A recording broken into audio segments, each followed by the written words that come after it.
formidable, hein, alléluia. Je voulais regarder encore. Je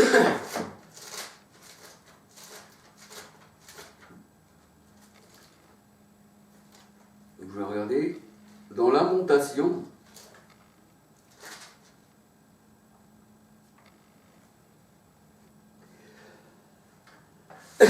Dans Lamentation 3, verset 36, 37, 38. Lamentation 3, verset 36, 37, 38. Quand on fait tort à autrui dans sa cause, le Seigneur ne le voit-il pas? Qui dira qu'une chose arrive sans que l'Éternel l'ait ordonné? S'il y a une chose qui arrive, c'est parce que Dieu veut. Sinon, elle n'arrive pas. Parce qu'il dirige tout. Il n'y a pas un Satan qui dirigerait les ténèbres avec toutes les choses. Le Seigneur dirige tout. Il dit même qu'il a fait le méchant pour le jour du malheur. Et qu'il a fait des vases d'honneur et des vases de déshonneur, qui représentent aussi l'homme dans la parole de Dieu, dans Romains 9, versets 20 à 23, 2 Timothée 2, 20, 21. Les vases d'honneur, ce sont les hommes. Et dans ton vase, Ésaïe 65, verset 4, tu ne dois pas avoir de la viande de porc, parce que l'homme, c'est un vase. Et le porc, dans la parole de Dieu, c'est un faux enseignement. Le porc est impur, en parlant spirituellement. Mais tu dois voir dans ton vase, un aliment pur, c'est-à-dire l'agneau. Le Seigneur dit, si tu me manges, alors tu vivras. Mais si tu manges le porc, alors tu vas mourir. Parce que le porc, il se vautre dans le bourbier. Et le porc, n'a pas d'enseignement. Alors, dans Lamentation 3, versets 36, 37, 38,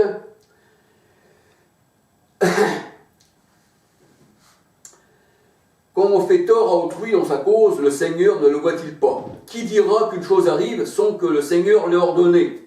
Alors, Lamentation 3, verset 38, n'est-ce pas de la volonté du Très-Haut que viennent les maux et les biens?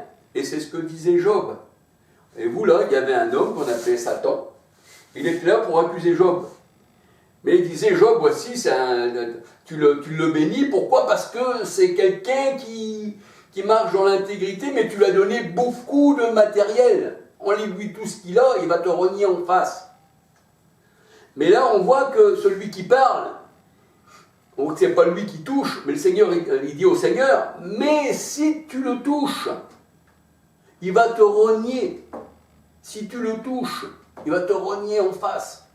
Quand on regarde Job, si on lit Job en entier, on s'aperçoit que c'est l'Éternel qui a mis Job à l'épreuve. Même il le dit, Job, de Dieu on reçoit le bien, on reçoit aussi pas aussi le mal. Alléluia. Dieu a donné, donc c'est Dieu qui a donné à Job, mais c'est Dieu qui a repris, il n'a pas dit que c'était le diable qui avait repris, un Satan. Elle le dit, Dieu, on reçoit de lui le bien, est-ce qu'on ne recevrait pas aussi le mal? Alléluia. Donc on peut dire que dans la parole de Dieu, le Satan, c'est simplement un adversaire, c'est un accusateur qui se tient aussi à un tribunal, on va dire. C'est ce qu'on dit souvent. C'est l'accusateur, c'est celui-là, c'est le Satan, c'est celui qui vous en veut, qui veut vous faire périr par tous les moyens. Alléluia. Donc voilà, je voulais dire aussi, je ne suis pas spécialement contre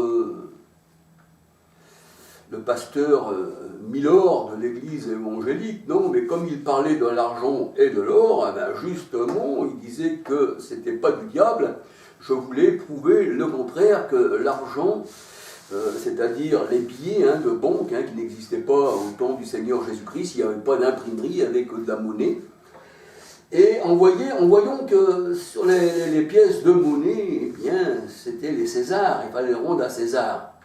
Et il ne fallait pas mettre cet argent-là, c'est-à-dire ces billets de banque, tout ça, qui n'est pas l'or et l'argent qui représentent l'homme, dans la maison de Dieu, parce qu'il fallait le rendre à César. Alors il ne fallait pas le mettre dans l'église, cet argent-là, non. Il ne fallait pas de dîmes comme ça, comme aujourd'hui les gens font des dîmes, rapportées ici et ça, et ils en profitent pour prendre l'argent du monde. Et en fait, les gens donnent, mais ils se détroussent et ils enrichissent encore les gros. Et ils n'ont pas compris la parole de Dieu, et en plus ils sont perdus. Donc ils ont perdu leur argent, ils ont tout perdu. Et puis voilà, c'est tout ce que je voulais dire. Alors j'espère que je me suis bien exprimé dans la parole de Dieu, parce qu'avec tous les versets, des fois, on peut sauter un verset, c'est ça, mais je me demande toujours, alléluia, mais si vous avez bien compris, eh bien, faites-moi un commentaire, alléluia, et puis que ceux qui sont dans les religions, eh bien, sortent, parce qu'on vous emmène en erreur, alléluia. Le Seigneur il dit qu'il a une assemblée qui est sainte, c'est la Nouvelle Jérusalem, Apocalypse 21, verset 2, 9, 10, hein, c'est l'épouse du Christ, hein, l'épouse de l'agneau, alléluia, elle ne fait pas partie de ce monde, et la parole de Dieu nous dit, c'est pas comme la Jérusalem actuelle dans Galates 4, 21 à 31, Apocalypse 11, 8, qui est l'Égypte, qui est la maison de servitude, non, le Seigneur dit que dans la Jérusalem céleste, Apocalypse 21, verset 27, nul impur, ni l'idolâtre, ni efféminé, tous ces gens-là, hein, eh bien, qui sont de l'or qui n'est pas épuré, de l'argent qui n'est pas épuré, ben, ils ne peuvent pas rentrer eh bien, dans la Nouvelle Jérusalem, l'Assemblée de Dieu, l'épouse du Christ, Galates 4, 26. On peut dire aussi, eh bien, Sarah, la femme d'Abraham, parce que Abraham est représenté aussi comme le Seigneur Jésus-Christ. Alléluia. Et c'est pour ça qu'Abraham, il a vu le jour du Christ et il s'est réjoui. Et la parole de Dieu nous dit, tous ceux qui sont à Jésus-Christ sont enfants d'Abraham. Alléluia. Et nous sommes aussi enfants de Christ. Alléluia, de Jésus-Christ, notre Sauveur, notre Maître. Alléluia. Eh bien, soyez bénis et à la prochaine vidéo, si Dieu permet. Alléluia. J'espère que je me suis bien exprimé avec les versets de la parole de Dieu. Un petit bonjour à tous.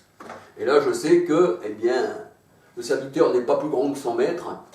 Le Seigneur a dit, vous avez des tribulations dans le monde. Ceux qui m'ont fait, vous le feront. Alléluia. Parce que pourquoi? Parce que vous portez la parole de vie. Alléluia. Et le monde aime ce qui est à lui. Le Seigneur a dit que quelqu'un qui marche dans l'erreur, eh bien, égare eux-mêmes, ils en égarent d'autres. Mais le monde les écoute parce qu'ils appartiennent au monde. Tandis que le Seigneur a dit, vous, on ne vous écoutera pas, on regardera même votre nom comme infâme. Et ça, j'en suis certain. Mais heureux serez-vous lorsqu'on dira faussement du mal de vous. Parce que vous n'appartenez pas au monde. Tandis que ces gens-là, eh bien, pensent comme le monde, réfléchissent comme le monde. Et le monde les écoute, ils ont des adeptes. Hein, on dit que ces religions, ce sont des trains qui mènent à la mort. Hein, c'est le quai d'embarcation. Hein, pour les camps de concentration de l'enfer. Voilà, c'est ça les nazis, c'est ça. Voilà. Je parle spirituellement, bien sûr, je n'accuse personne, je parle de la doctrine, alléluia, et de ceux, bien sûr, aussi, qui ont cette doctrine, je les invite à sortir, eh bien, de ces doctrines de Rome, parce que tout ça, ça vient de Rome, c'est la mère de la grande prostitution, Apocalypse 17, verset 1, 5, 18. C'est la grande prostituée, la mère des abominations. Apocalypse 17, 1, 15, elle est assise sur les grandes eaux. Et les eaux, dans la parole de Dieu, c'est les nations, les foules. C'est pour ça que le Seigneur Jésus-Christ nous a fait pécheurs d'hommes, justement, eh bien, pour nous faire pécher dans les grandes eaux. C'est pour ça qu'il appelait ses disciples les pécheurs d'hommes. Je vous ferai pécheurs d'hommes, et le royaume des cieux est comme un filet jeté à la mer. C'est ce que nous dit la parole de Dieu. Alors, c'est vrai que maintenant, eh bien, on voit que les disciples, eh bien, c'était devenus des pécheurs d'hommes pour pécher dans les grandes eaux. Et la parole de Dieu nous dit, il étend sa main d'en haut et nous retire des grandes eaux. Apocalypse 17, 1, 15, les grandes eaux, c'est les nations, c'est les foules. Le Seigneur nous dit, nous sommes d'en haut, il nous a retiré des grandes eaux, c'est-à-dire du monde. Et il dit, vous êtes d'en bas, et mon royaume n'est pas d'ici bas. Alléluia. Que le Seigneur vous bénisse, que le Seigneur, eh bien, éclaire votre cœur avec des yeux spirituels, mais non pas avec des yeux charnels. Parce qu'avec des yeux charnels, on est aveugle et on ne sait pas où on va. On est dans la nuit, mais nous sommes du jour, nous voyons. Alléluia. Soyez bénis.